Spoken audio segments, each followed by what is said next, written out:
ବାର ହେଲେ ମାତ୍ରେ କେମିତି ଚିକେନ ହବ। ଆମେ ଚିକେନ ସଦାବେଳେ ଆମ ଘରେ ଚିକେନ ହଉଛି। ଚିକେନ କଷା ଖାଇବା ପାଇଁ ମୁଁ ଧରିକି ପଳେଇ ଆସିଛି। ଦେଖନ୍ତୁ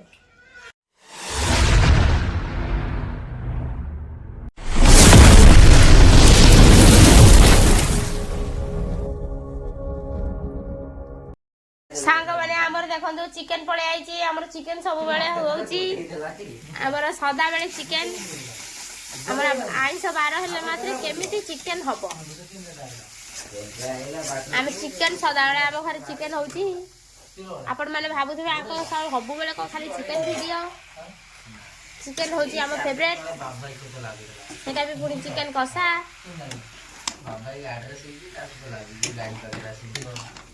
ଚିକେନ ଟା କଷିକିରି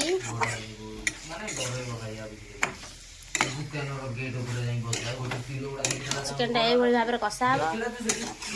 କଷି କଷି କଷି କଷି ତାପରେ ଚିକେନ ଟା ଖିଆ ହବ।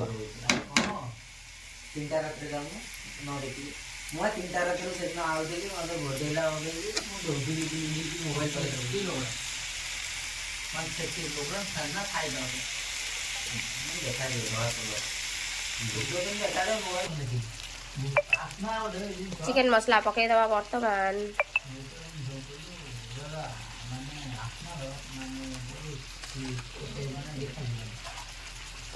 चिकेन को कषि चलिबा चिकेन टा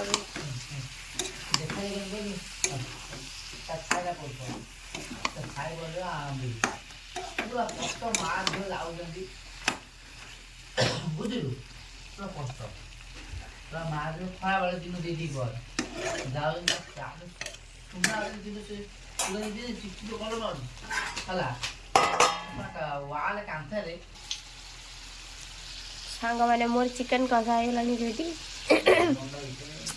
चिकेन टा मोर तिल पूरा बाहरी गला खाली पाटी की जीवार बाकी अच्छी।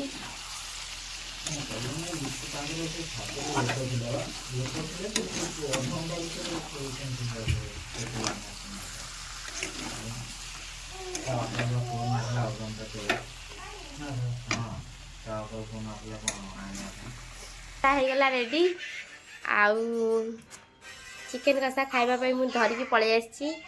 देखंतु चिकेन कषा चिकेन टा होची फेवरेट।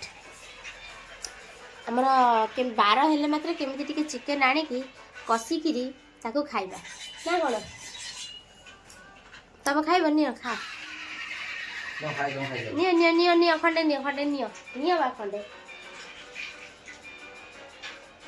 खाई कि तो केंदी एपड़े को बुला एपड़ को केंदी बढ़िया सुपर। मु भी सांग माने खाइबा को चलली।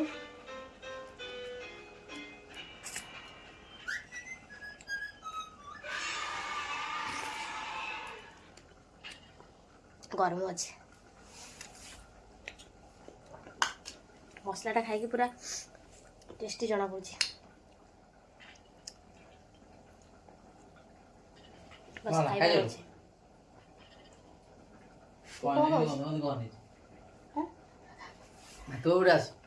तमर आसनी मोर गई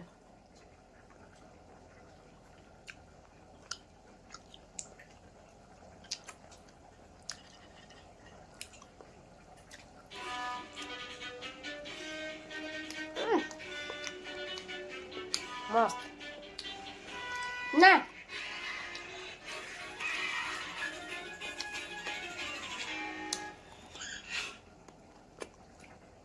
रही बाय बाय टाटा।